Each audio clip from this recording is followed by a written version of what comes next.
Pessoal, boa tarde. Espero que vocês estejam bem. Eu estou aqui. Bem-vindos ao meu quarto. Esse é o meu quarto. A gente vai passar agora, a partir de agora, na verdade, ter algumas aulinhas aqui. Vou tentar manter esse modelo de aula no quadro, porque é a forma que eu dou aula. E assim como eu já havia mandado alguns áudios para as turmas, o foco é tentar manter a aula aqui, justamente porque eu não quero que vocês percam aí qualquer informação relacionada à temática ou à forma que eu dou aula, enfim. Acho que é legal tentar manter ao máximo essa proximidade. Eu pretendi fazer dessa maneira e continuar dessa maneira, tá bom? Bom, vamos lá, hein? Inicialmente, a ideia é discutir sobre um tema importante que é o gasto energético. Gasto energético. Então, até o momento, a gente discutiu sobre as vias de obtenção de energia, discutimos um pouquinho a respeito dos princípios do exercício físico, e agora a temática é gasto de energia.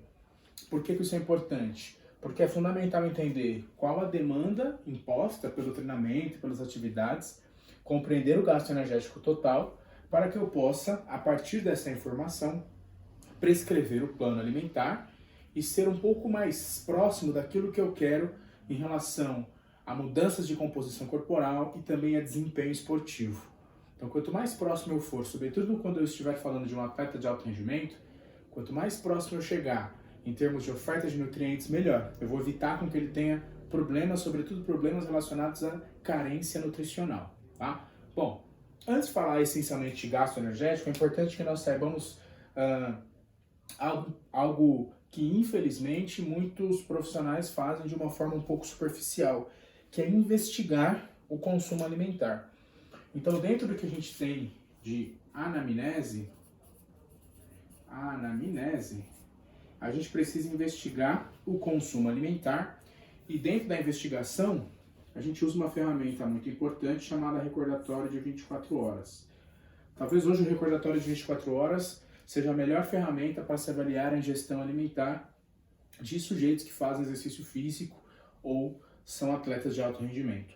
Outros métodos podem ser elencados também, como o diário alimentar de 3 ou 7 dias.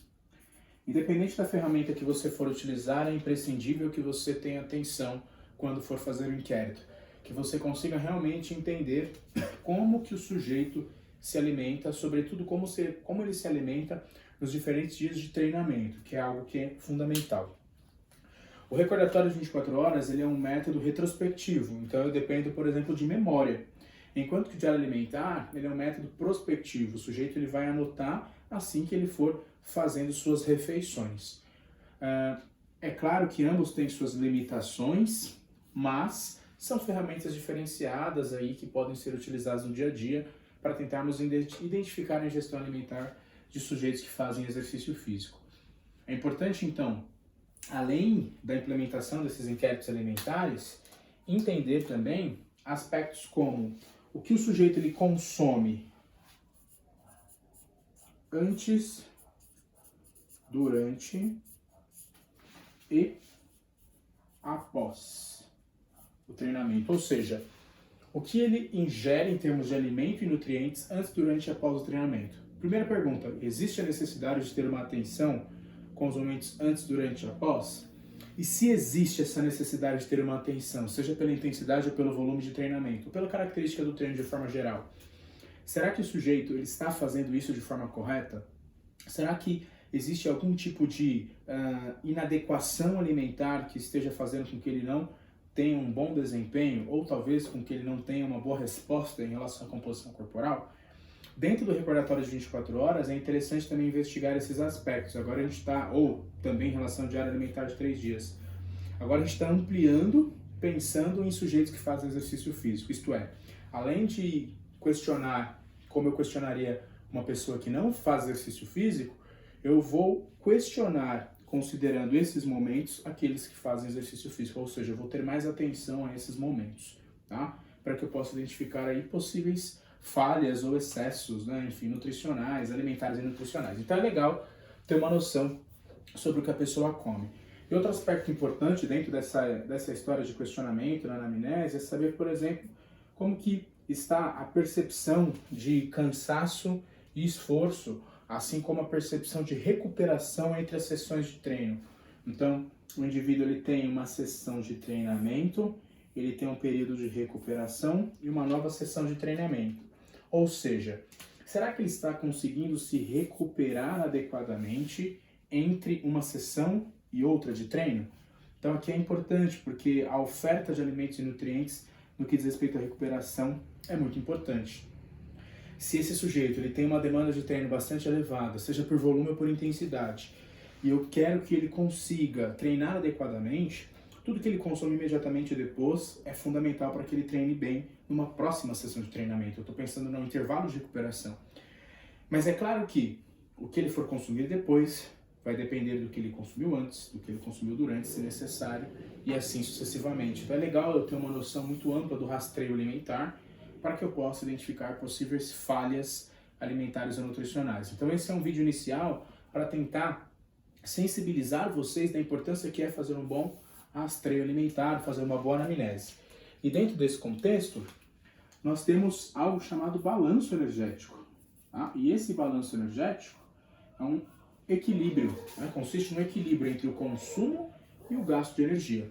Eu posso ter uma situação em que o sujeito ele coma mais, então se ele consome mais do que o gasto, balanço energético positivo, é esperado que numa situação de consumo aumentado, ele vai aumentar a massa corporal. Esse aumento da massa corporal pode ser de massa adiposa ou pode ser, por exemplo, de massa muscular. Tudo vai depender da presença do estímulo, sobretudo do treinamento de força. E em situação em que o gasto é maior, aqui desse lado agora, o gasto energético, é esperado que ele tenha uma diminuição da sua massa corporal. E dentre os compartimentos corporais que podem diminuir aí frente a essa restrição energética, eu tenho a massa adiposa e também eu tenho a massa muscular. Então, dentro desse contexto, eu tenho que tomar bastante cuidado, porque se a minha restrição, se eu impor uma restrição de magnitude muito severa, pode ser que o sujeito, além de perder gordura corporal, ele reduza também a massa muscular. E mais importante do que, obviamente, essas singelas mudanças na composição corporal, eu tenho que considerar alguns aspectos de saúde. Então, toda prescrição alimentar, né? Então, o paciente está no U, tá? Senão vocês vão me achar no alfabeto. Olha só, toda o manejo alimentar e nutricional, ele é focado muitas vezes em composição corporal. O sujeito ele emagrece ou ele aumenta a massa muscular. Só que a gente não pode deixar de esquecer da saúde. Então, quando eu penso em recuperação de treinamento, quando eu penso de forma geral no sujeito que faz exercício, eu preciso mantê-lo com uma saúde estável. Atualmente nós estamos vivendo aí a pandemia do coronavírus, que é um problema imunológico, que inclusive muitas pessoas estão falando a respeito de utilização de suplementos nutricionais, antioxidantes, anti-inflamatórios, enfim, falando que eles poderiam ter algum tipo de efeito imunoprotetor. Isso é um problema muito grave, porque o principal fator que determina a proteção imunológica é o balanço energético. Se o sujeito ele tem uma ingestão adequada frente ao que ele gasta, muito provavelmente ele está obtendo nutrientes adequadamente e não há necessidade alguma de qualquer adição, de qualquer suplemento nutricional. Sobretudo porque ele come bem, ele tem uma boa variedade alimentar, então ele obtém esses nutrientes antioxidantes e anti-inflamatórios a partir da alimentação. Então, muito cuidado. Nós falaremos futuramente sobre disponibilidade de energia. E, de fato, em situações de baixa disponibilidade energética, esse atleta ele sofre muito. Ele aumenta a probabilidade de ter infecções de trato respiratório superior, ele aumenta a probabilidade de diminuir a massa muscular, ter problemas relacionados ao metabolismo ósseo, enfim, problemas de diversas vertentes.